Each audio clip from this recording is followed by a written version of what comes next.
Welcome to Let's Talk Democracy. I'm Tina Johnson, your host. Join me as we talk to the people on the front lines, the change makers and activists who are building a stronger, healthier democracy for all of us. Whether you're looking for expert advice, a new perspective, or just a little inspiration, this is where you'll find it. Welcome to Let's Talk Democracy, Season 3, Episode 1. I'm your host, Tina Johnson, and I'm grateful you're here with me as we begin a new season and a new year. A year that has already arrived with force. In just the first few weeks, we've watched events unfold across the globe that have left many of us reeling. From the kidnapping of President Nicolas Maduro of Venezuela by the United States, protesters in Iran risking everything for basic human rights under a brutal regime, nationwide protests in the United States following the killing of Renee Nicole Good by an ICE agent, and renewed conversations in Europe about a shifting world order, including U.S. threats involving Greenland. To say the least, it's felt like emotional whiplash. And yet, moments like this are exactly why Let's Talk Democracy exists. This podcast was created to make sense of moments when the world feels unstable, to find the threads that connect seemingly separate crises, and to create a space where we can slow down, reflect, and ask deeper questions about power, justice, and belonging. This episode is preparing us for the season ahead, and I'm looking forward to sharing Season 3 with you all. Let's get into it.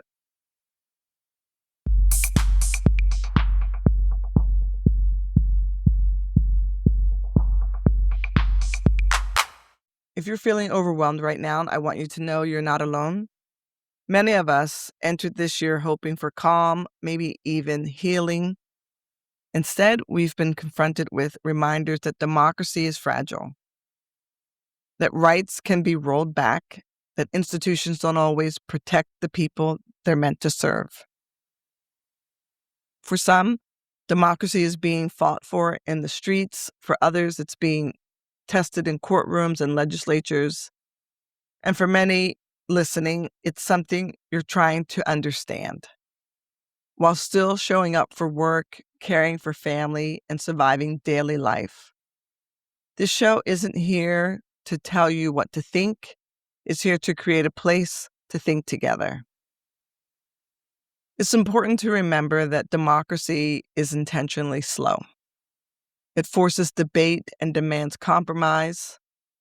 In moments of crisis, that slowness can feel unbearable. But abandoning democratic principles doesn't fix it. It doesn't get rid of frustration. It weakens the system. History shows that when democracy erodes, what fills the vacuum is rarely justice.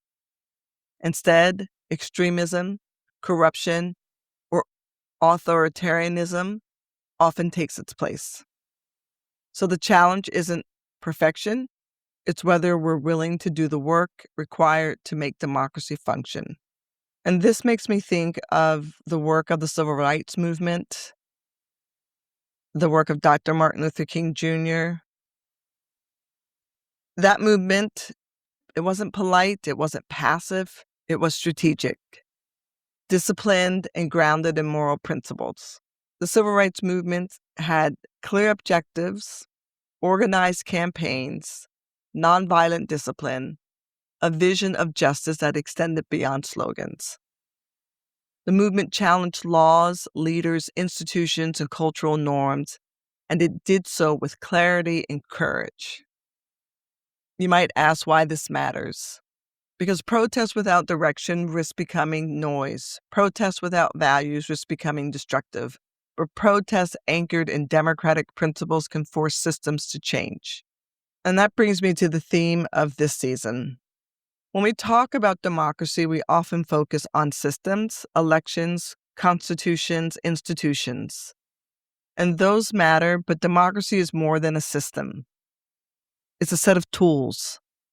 Democracy's tools are the ways people claim agency when power feels distant or unaccountable. They can be formal, like voting, organizing, litigation, or policy advocacy. They can also be informal, protests, mutual aid, storytelling, community care, and conversation. Democracy tools are what people reach for when the rules no longer feel fair, or when they were never written with everyone in mind.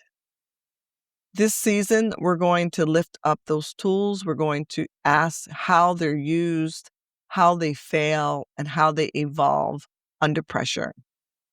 Because democracy doesn't only live in a ballot box, it lives in how we respond to injustice and how we care for one another in uncertain times.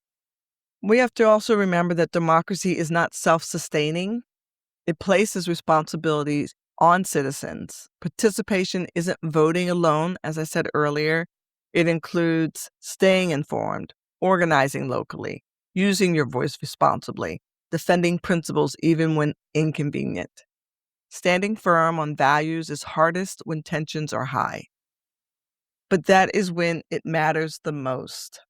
Democracy survives only when people choose it again and again. Here are 3 concrete things that you can do today. 1, learn about one issue affecting your community or globally. 2, talk with one person or a group about it. Share perspectives responsibly. 3, take one small step toward action. Sign a petition, attend a meeting, or join a local initiative. Around the world, there are different places, different histories, different struggles. When we step back from the headlines, a pattern becomes clear. No matter where they happen, whether they're protests or moments of anger or frustration, what we know is happening is that there is a signal, signs that people feel unheard, systems are strained, and change is being demanded. All of these struggles, all of these efforts have a common thread running through all of it. People everywhere are asking, who has power? Who is protected? Who is expendable? And what happens when institutions fail to answer those questions justly? In Iran, people are risking their lives to be seen and heard. In Venezuela, questions of sovereignty and international power collide. In the U.S., communities are confronting state violence and demanding accountability. These moments remind us that democracy is not just about governance, it's about belonging. Who belongs, who is heard, and who gets to decide? These questions do not stop at borders. When everything feels urgent, it's easy to feel powerless. But democracy doesn't ask us to do everything, it asks us to do something. That something might be staying informed without becoming consumed. It might be supporting organizations doing real local work. It might be having hard conversations or simply refusing to look away. One of the most powerful democracy tools we have is attention. Where we place it, how we sustain it, and how we turn it into action, even small action. This season, we'll talk honestly about burnout, fear, and grief, because those are also part of democratic life. Caring is not a weakness, it's a resource, and we could use more of it. In the episodes ahead, we'll explore protest movements and state power, immigration enforcement and human rights, misinformation in the media landscape, and how communities rebuild trust when systems fail. We'll continue to engage with scholars and organizers and everyday people using democracy tools in real time. And I also want to hear from you. What stories aren't being told? What does democracy look like where you live? Because Let's Talk Democracy isn't just a podcast, it's a conversation, and one we need now more than ever. So I hope to hear from you. I hope that you share the podcast as we move forward in season 3. I'll talk with you soon.